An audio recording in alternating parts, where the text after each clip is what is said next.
কিন্তু আমি আমার বোন বসে পড়েছি এই ক্লেগুলো নিয়ে।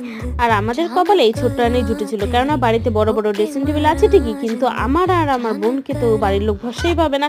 মানে লাস্ট ফিনিশিং কি হয় সেটা তো আর বলা যাচ্ছে না, আর বাড়ির লোক এর জন্য ভরসাও পাবে না।